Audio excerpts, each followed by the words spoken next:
നമ്മുടെ വിനി ശ്രീനിവാസന്റെ പടം കര OTT റിലീസ് ആയിട്ടുണ്ടായിരുന്നല്ലോ. മൊത്തം ട്രോൾസ് ആണ്. ട്രോൾസ് വരുന്നതിൽ കുറ്റം പറയാൻ പറ്റത്തില്ല. തിരയുടെ സെയിം സ്റ്റോറി തന്നെ എടുത്ത് വെച്ച് കഴിഞ്ഞാൽ ഇതല്ല ഇതിന്റെ അപ്പുറമുള്ള കാര്യങ്ങൾ സംഭവിക്കും. എന്തൊക്കെയാണോ ചെയ്ത് വെച്ചേക്കുന്നത്? ആ ചെണ്ടമേളത്തിന്റെ BGM. അപ്പൊ ഞാൻ പറയാൻ വന്ന കാര്യം ഇതൊന്നും അല്ല. നമുക്ക് കരം സിനിമയുടെ സ്റ്റോറി ഒന്ന് റീറേറ്റ് ചെയ്ത് നോക്കിയാലോ? ആ പടത്തിലുള്ളൊരു സ്റ്റോറി വെച്ച് തന്നെയാണ്. ഇങ്ങനെ വന്നിരുന്നാൽ തിരയുടെ സ്റ്റോറി തന്നെ എടുത്തു വെച്ചിരിക്കുവാണ് എന്നൊരു പഴി കേൾക്കേണ്ടി വരില്ല. സിനിമ കണ്ടവർക്ക് മാത്രമല്ലേ സ്റ്റോറി മനസ്സിലാകത്തുള്ളൂ. അതുകൊണ്ട് സിനിമ കണ്ടവർ മാത്രം വീഡിയോ കാണാൻ ശ്രമിക്കുക. അപ്പോൾ നേരെ പോയേക്കാം.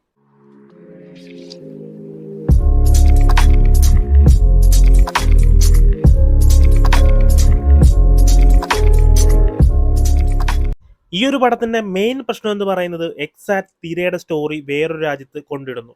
അത് തന്നെയാണ്. മേ ബി സ്റ്റോറി ഇങ്ങനെ ആയിരുന്നേലോ. തുടക്കമുള്ള സീനും കാര്യങ്ങളൊക്കെ ഓക്കെയാണ്. നമ്മുടെ ഹീറോ മിലിറ്ററി ആണ്, ബട്ട് അവിടെ നിന്ന് പിരിച്ചുവിടുന്നു. പക്ഷേ അത് കഴിഞ്ഞുള്ള ലവ് സീനും കാര്യങ്ങളൊന്നും ഇല്ല.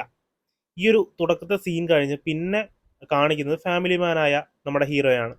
അത് കഴിഞ്ഞ് ഇവർ രണ്ടുപേരും കൂടെ ലെനാർക്കോയിലേക്ക് പോകുന്നത് തന്നെ. ബട്ട് ഹ്യൂമൻ ട്രാഫിക്കിംഗ് അല്ല അവിടെ ചെന്ന് കഴിഞ്ഞുള്ള വിഷയം. പണ്ട് മിലിറ്ററിയിൽ ഉണ്ടായിരുന്ന സമയത്ത് ഇവർ അവസാനം ചെയ്തൊരു മിഷൻ ഉണ്ടല്ലോ, സിൻസാബാദിൽ നടത്തിയ അറ്റാക്ക്.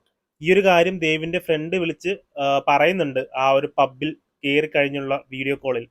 അതിലെടുത്ത് പറയുന്നുണ്ട് സിൻസാബാദിൽ നമ്മൾ നടത്തിയ അറ്റാക്ക് ഒരിക്കലും ഉബൈദിന് മറക്കാൻ പറ്റില്ല എന്ന്. I think they after us.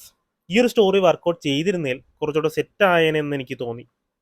ആ ഒരു അറ്റാക്കിന്റെ റിവെഞ്ചിന് വേണ്ടിയിട്ട് ഉബൈദ് ഇവരുടെ ഫാമിലിയെ തട്ടിക്കൊണ്ട് പോയി കഴിഞ്ഞ് നടക്കുന്ന ഒരു സ്റ്റോറി ആയിരുന്നേൽ കുറച്ചുകൂടെ ബെറ്റർ ആവത്തില്ലായിരുന്നു.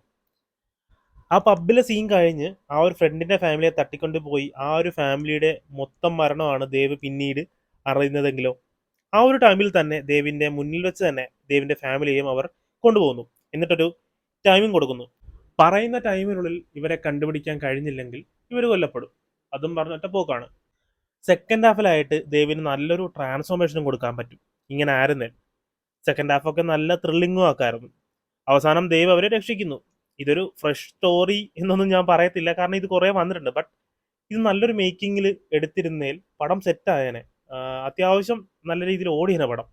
നമ്മുടെ ഹീറോ ആണെങ്കിലും അത്യാവശ്യം കഷ്ടപ്പെടുന്ന ഒരാളാണ്. ആ ഒരു സിനിമ കണ്ടു കഴിഞ്ഞാൽ മനസ്സിലാവും. പക്ഷെ അതൊക്കെ വേസ്റ്റാണ്.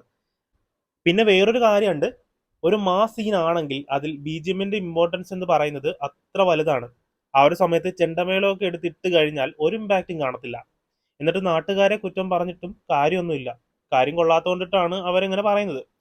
വേറൊന്നും ഞാൻ ഈ ഒരു സിനിമയെക്കുറിച്ച് പറയുന്നില്ല. ഈ സ്റ്റോറി ആയിരുന്നാൽ കുറച്ചുകൂടെ ബെറ്റർ ആയിരുന്നേനെ എന്ന് എനിക്ക് തോന്നി. നിങ്ങൾക്ക് എന്താണ് തോന്നുന്നത്? ഒന്ന് കമന്റ് ചെയ്തേക്ക്. വീഡിയോ ഇഷ്ടപ്പെട്ടെങ്കിൽ ലൈക്ക് ചെയ്യുക, ഷെയർ ചെയ്യുക.